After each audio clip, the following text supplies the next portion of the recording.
What's going on, y'all? It's a beautiful day in the neighborhood. We back out here working on the Caprice. You saw in the last video, a couple videos ago, I redid the suspension. I picked up a Buildz 2-inch front spindle drop kit with the 2-inch drop rear springs. I got the Caprice 9C1 front sway bar, and that will go with the, hold on, let me mute this radio real quick. That old school Magnavox still kicking. That radio been playing for the last 30 years, or at least about the last 40 years, to be honest with you. So that 9C1 front sway bar is going to go good with the stock 9C1 rear end, with the stock 9C1 rear sway bar, and the stock 9C1 rear disc brakes. So what I'm going to be doing today is that I'm going to be living dangerously and probably cutting these rear springs so that I can, I don't know, I might take the shocks off to try to relieve some of the pressure and get the frame separated from the rear end so that I can get this off, get this back to the house so I can clean and paint the rear end, do the diff cover, and do the bushings and upper and lower trailing arms. And then I also go through the calipers. And then what I want to get done today is I want to get the front frame cleaned up.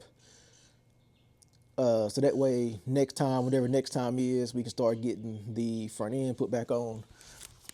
And then I do want to get the gas tank mounted because it's not mounted. I think I need to mount the front straps and then tighten up the back straps. And I think that will hold the tank up. And then I need to clean up the fuel line and the wires and everything, get all that secured up where the factory fuel lines are. And then, of course, I need to do this side of the frame as well. And then if I have time after that, I want to try to clean up and organize the engine bay wiring, and then that might be all the time that I have. If I do have some time, I would like to at least get the upper control arms reinstalled so that way I can get the headers back installed, because I had to take the headers off to get the upper control arms off. So I'm gonna stop talking, get to working, and try to get this frame and stuff clean. Oh, and I got to get these shocks cut off too. So I got to cut the shock shaft off of that side, and then I also need to cut the shock off of that side as well, because when I hit the bolt, everything turns. So I'm just gonna cut the top of that off. Where does this go to? And like miscellaneous wires like this, like I need to just get rid of all this stuff right here, like this little fuse box, the little diagnostic box, whatever wires that go to.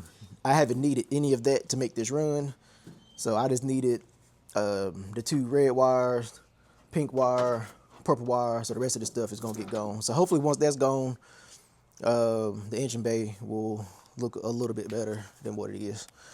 So, and then when I put the headers on, I need to put the O2 sensors in the headers, get those hooked up. Yeah, so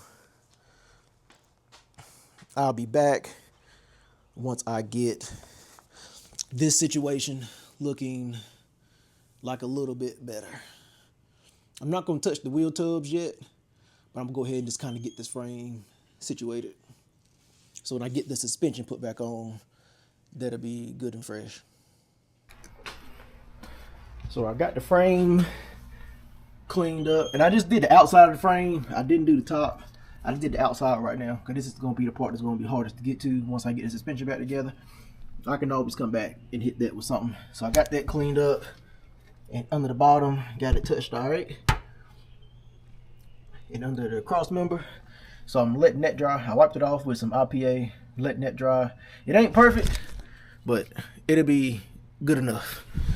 So now, while that's drying, and I'm going to paint that with the tractor paint the same way I did the the lower control arms. I prefer stuff like this be matte black, but whatever. And like I said, I did the 3-wheeler with the exact same stuff, and it looks good. And the trailer that sits outside. So I mean, if it holds up on the trailer, it'll hold up just fine on the suspension components. So we're gonna move to the 9-seat one, 8.5-inch rear end. As you can see, I got it with the frame on it. I don't have spring compressors. I didn't pick any up. So what I'm gonna do is I'm gonna take the angle grinder, and I'm gonna cut the spring right in the middle, and then that should relieve all the pressure, and then that should allow me to remove the shocks, and then there should be no more pressure on there, and then it shouldn't be any problem getting the upper and lower control arms off the subframe. I did point it this way. That way, if something happens, the force will go that way, hopefully, and not towards the 93, my Yukon, or the Caprice. So, let's see what happens. Don't do this at home. If you do it at home, if you get hurt, it's on you. If I get hurt, it's on me. If y'all get hurt, it's on y'all. All right? Put that in there, because, yeah, I don't know what's going to happen. Let's figure this out.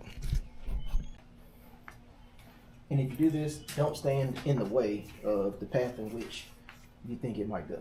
So, like I said, I'm going to cut it in the middle. That way, hopefully, I can just take the spring out. I don't know what's going to happen. So, yeah. Clear.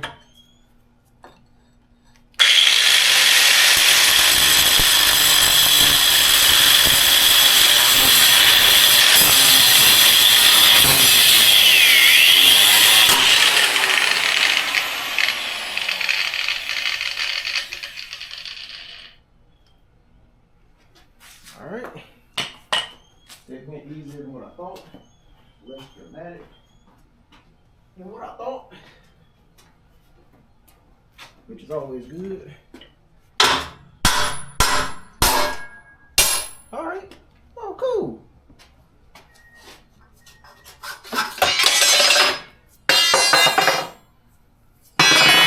Oh, that's cool. All right.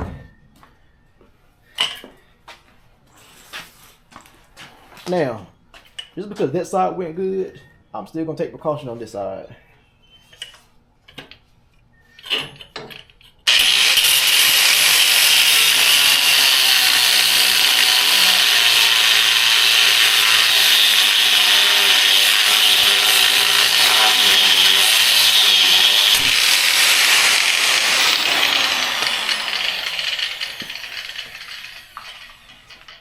Oh yeah, I like it when stuff is not as bad as what I thought.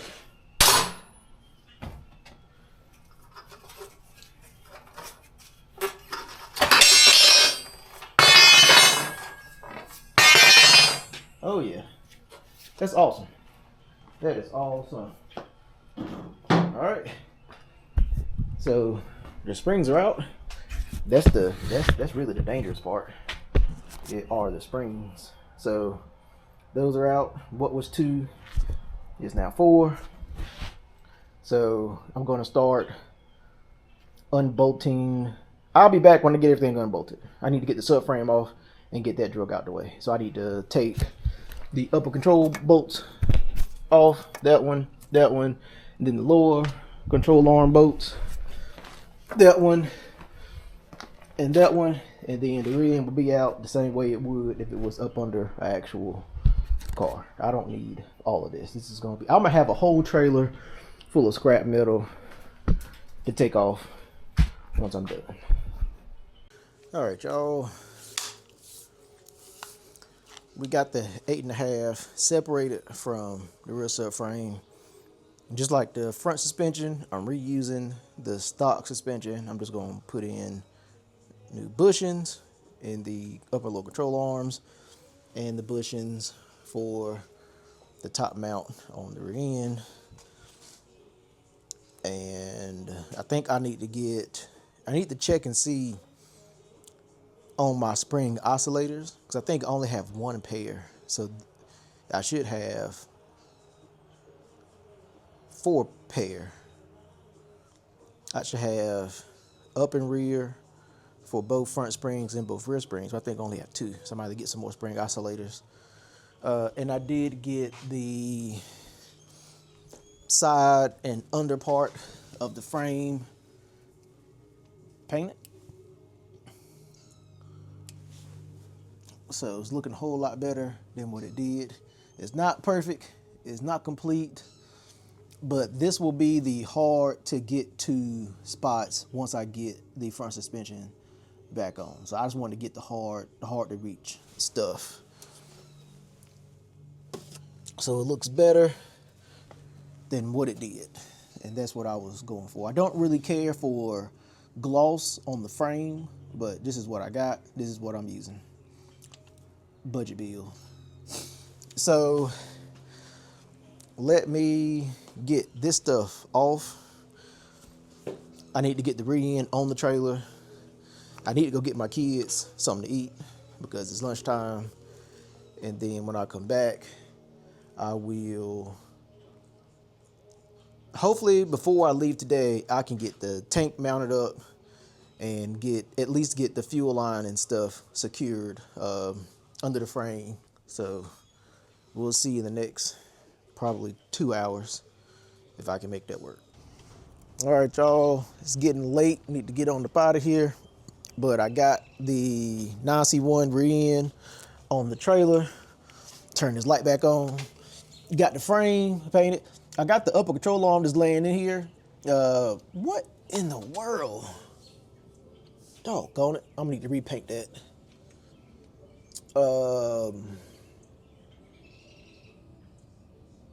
Evidently the tractor paint don't like gas, or it wasn't all the way dry yet.